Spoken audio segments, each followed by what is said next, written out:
আপনারা জানেন যে ধুলিয়ানে তার আগে মোতাবাড়িতে এবং আমি বলছি ভবিষ্যৎবাণী করছি এরপরে বাংলার বিভিন্ন জায়গায় মুর্শিদাবাদের বিভিন্ন জায়গায় আরও এই ধরনের ঘটনা ঘটানোর চেষ্টা করা হচ্ছে। তার জন্য আমরা এই কন্ট্রোল রুম আগেই খুলেছিলাম, আজকে প্রথাগতভাবে বা অফিসিয়ালি যাকে আমরা ইংরেজিতে বলি সেইভাবে এই কন্ট্রোল রুম নাম্বারগুলো আমরা শেয়ার করে দিচ্ছি। আমরা সেই এলাকার উপদ্রুত এলাকা এবং তার পার্শ্ববর্তী এলাকার লোকেদেরকে আমরা এই নাম্বারগুলো দিয়েছি এবং আগামী দিনেও দেব, যাতে করে কোথায় কি ঘটনা ঘটছে তারা এই কন্ট্রোল রুমে জানাতে পারে। এবং এরপর আমরা এখান থেকে রওনা হয়ে পাল্লালপুরে যাব। উদ্বাস্তু হয়ে যারা মমতা বন্দ্যোপাধ্যায়ের দৌলত, যারা নিজেদের বাড়িঘর ছাড়া হয়েছেন, যারা যার জন্ম নেওয়া সন্তান, মুষ্ট হওয়া সন্তানকে নিয়ে 4 দিনের সন্তানকে নিয়ে উদ্বাস্তু শিবিরে যারা থাকতে বাধ্য হয়েছেন মমতা বন্দ্যোপাধ্যায়ের জন্য, আজকে তাদের সাথে দেখা করে তাদের পাশে দাঁড়ানোর আশ্বাস, তাদের সাথে থাকার আশ্বাস। হিন্দুদের সাথে ভারতীয় জনতা পার্টি আছে, আক্রান্ত হিন্দুদের সাথে ভারতীয় জনতা পার্টি আছে। এবং আমার আগ্রহ থাকবে যে রাজ্য পুলিশ প্রশাসন, আমরা জানি তারা বায়াস্ট, মমতা ব্যানার্জির নির্দেশ ছাড়া তারা কিছু করতে দেয় না। এই ধরনের ঘটনা হলে হিন্দুদের বাড়িঘর ভাঙচুর করতে তারা নিজেরাই দেয়, অ্যালাউ করে। এরপর আশা করি তারা সেখান থেকে বেরিয়ে এসে হিন্দুদেরকে বাঁচানোর চেষ্টা করে। কালকে রাত্রিবেলাও ঘটনা ঘটেছে, এখনো পুরোপুরি শান্ত হয়নি। তারপরেও পুলিশ নির্লজ্জের মতো কেন্দ্রীয় বাহিনীর মিসইউজ করছে। কেন্দ্রীয় বাহিনীকে যে জায়গায় নিয়ে যাওয়ার কথা সে জায়গায় নিয়ে যাচ্ছে না, কারণ কেন্দ্রীয় বাহিনী ডিপ্লয়মেন্টের দায়িত্বটা নিয়ম অনুসারে এসপির উপরে থাকে এবং এসপি এবং আইসি এরা বদমাশি করে এই ধরনের ঘটনা ঘটাচ্ছে এবং হিন্দুদেরকে বারবার আক্রান্ত হতে দিচ্ছে, ভয় দেখানো। আমার বিশ্বাস বাংলার হিন্দুরা এই পরিস্থিতিকে অনুধাবন করবে এবং বুঝতে পারবে যে আগামী দিনে মুর্শিদাবাদ শুধু ঝাঁকি, এরপরে গোটা পশ্চিমবঙ্গে এই ধরনের ঘটনা ঘটানোর চেষ্টা করা হবে। সেটা সিদ্দিকুল্লাহ সাহেব অলরেডি ধমকি দিয়ে সমগ্র হিন্দু সমাজকে একবার জানান দিয়েছে এবং বলেছে বলে করব।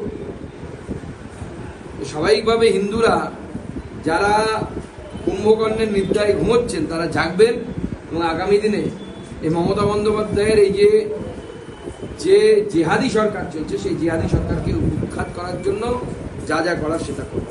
এরকমই কিছু কথা বলেছিলেন ধর্মতলার মোড়ে দাঁড়িয়ে। তার জন্য জাঙ্গিপাড়া গ্রাম পঞ্চায়েতের উপপ্রধান অরিন্দম মুখোপাধ্যায় তিনি দাঙ্গায় উস্কানি দেওয়ার জন্য সুকান্ত মজুমদারের নামে একটি অভিযোগ দায়ের করেছেন সাম্প্রদায়িক সম্প্রীতি বিঘ্নিত করায়। আপাতত তার জন্য সেটি হুগলি সাইবার থানায় বা সাইবার সেলে সেটা পাঠানো হয়েছে সাইবার বিভাগে। বিজেপি রাজ্য সভাপতির বাস থেকে নামিয়ে মারব এই নিদানে তিনি মনে করছেন সাম্প্রদায়িক সম্প্রীতি প্রতিনিধিত্ব। দেখুন, প্রথম কথা হচ্ছে এই অরিন্দম মুখোপাধ্যায় না কি নাম বললেন আর কি, আমার মনে হচ্ছে টাইটেলটা ভুল করে হয়ে গেছে, এফিডেভিট করা উচিত। হ্যাঁ, এবং সঠিক নাম তার নেওয়া উচিত। তো এর পেছনে তুমি একা নেই, এর পেছনে আমি যেটা খবর পাচ্ছি এর পেছনে নাকি কল্যাণ ব্যানার্জি আর একজন যার নাম এফিডেভিট করা খুব প্রয়োজন, তার মানে অংশগ্রহণ আছে আমি শুনতে পাচ্ছি। সুকান্ত মজুমদার এরকম মামলা টামলাতে ভয় পায় না, এরকম অনেক মামলা হয়েছে। অরিন্দম মুখার্জির মতো লোকেদের কাছে ধর্মের থেকে পয়সাটা বড় মাল কামাতে পারবে পঞ্চায়েতের উপর প্রধান হলে, আমাদের কাছে তা তো না। আমরা গুরু তেগ বাহাদুরের নীতি মানি, শির দিয়া সার নেই দিয়া, মাথা দিব প্রয়োজনে, ধর্ম দেব না। অরিন্দম বাবুরা ধর্ম দিয়ে দেবেন, কোনো অসুবিধা নেই। তো ওনাদের মুবারক, ওনাকে ঈদ মুবারক, ওনার যা যা মুবারক দরকার, পয়সা মুবারক, সব মুবারক। আমার তো ঠিকই আছে। আমরা আমাদের ধর্মের জন্য লড়বো, হিন্দুদের জন্য লড়বো। এবং আবার বলছি, এখনো সময় আছে, বন্ধ করবো। বারবার বলছি বন্ধ করবো, নাহলে ওই 100টা দোষ অব্দি ক্ষমা আছে, 101 নম্বর দোষ হলে পরে কিন্তু সত্যিই হিন্দুরা আইন হাতে তুলে নিতে বাধ্য হবে। এবং এটা তৃণমূল কংগ্রেসের নেতাদের বা তৃণমূল কংগ্রেসের প্রশাসনের এটা একটা খামখেয়ালিপনা হয়ে গেছে যে যেহেতু হিন্দুরা রাস্তায় নামে না ধর্মীয়ভাবে, তারা ভাবে যে হিন্দুরা হচ্ছে পাপুষ, যা ইচ্ছে তাই করা যায়, মারিয়ে দাও, দলিয়ে দাও, হিন্দুদেরকে মারো, কাটো, তাদের স্ত্রী বোনেদেরকে তুলে নিয়ে যাও, ধর্ষণ করো, তাদের বাড়ির সামনে এসে বলা যায় যে তোমার বউকে শুতে দাও, নাহলে তোমার মুন্ডুটা কাটা যাবে। এই যে মানসিকতা, এই মানসিকতা থেকে হিন্দুদেরকে সত্যি বেরিয়ে আসার সময় এসে গেছে। যদি রাজ্য প্রশাসন অসমর্থ হয় আমরা বাধ্য হব রাস্তায় নামতে। প্রায় 200-250টি পরিবার প্রথমে নিয়েছিল, তারপরে আস্তে আস্তে পুলিশ এবং জেলা প্রশাসন তাদেরকে বাড়ি ফেরানোর জন্য হঠাৎ করে উদ্গ্রীব হয়ে গেছে। উপর থেকে তাদেরকে নির্দেশ দেওয়া হয়েছে যে যেহেতু এটা গোটা ভারতবর্ষের সামনে চলে গেছে, আর মমতা বন্দ্যোপাধ্যায়কে তার ইন্ডি গঠবন্ধনের লোকেরাই ছিচি করছে, গোটা ভারতবর্ষের লোকেরা তো অবশ্যই করছে।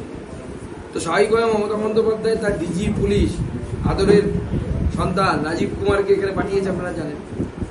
তো তাকে নির্দেশ দিয়েছে কোন যেন তেন প্রকারেণ এই যে রিফিউজি ক্যাম্প যেন তেন প্রকারেণ বন্ধ করতে হবে। তাই ক্রমাগত চাপ দেওয়া হচ্ছে তাদেরকে ছেড়ে চলে যাওয়ার জন্য। এই মুহূর্তে 70-75 খানা পরিবার অবশিষ্ট আছে যারা পাল্লালপুর স্কুলে এখনো আশ্রয় নিয়ে আছে। রেড ক্রস সোসাইটিকে মুর্শিদাবাদ যাওয়ার জন্য বলেছে।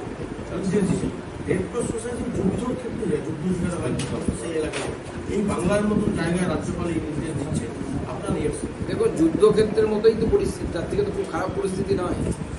যেখানে একজন মহিলাদেরকে বলা হচ্ছে যে তোমাদের ইজ্জত দাও তাহলে তোমার স্বামীর জীবন বাঁচবে, যুদ্ধের থেকে কি খারাপ কি ভালো পরিস্থিতি আছে বলুন? 4 দিনে জন্ম হওয়া বাচ্চাকে নিয়ে একজন মা, একটা বাচ্চা জন্ম দেওয়ার পর একজন মহিলা কি কষ্টের মধ্যে থাকে নিশ্চয়ই আপনারা সবাই জানেন। তারপরেও তাকে বাচ্চাকে কোলে নিয়ে 4 দিনের বাচ্চাকে কোলে নিয়ে ঘর বাড়ি ছেড়ে পালিয়ে আসতে হচ্ছে।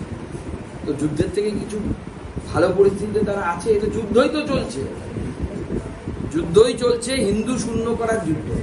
মুর্শিদাবাদকে হিন্দু শূন্য করতে হবে বলছে তারা ডাইরেক্টলি। তৃণমূল কংগ্রেসের আশ্রিত এই মুসলিম হুলিগ্যান্সরা এবং যারা এই সাম্প্রদায়িক রাজনীতিতে বিশ্বাস করে তারা এটা করছে।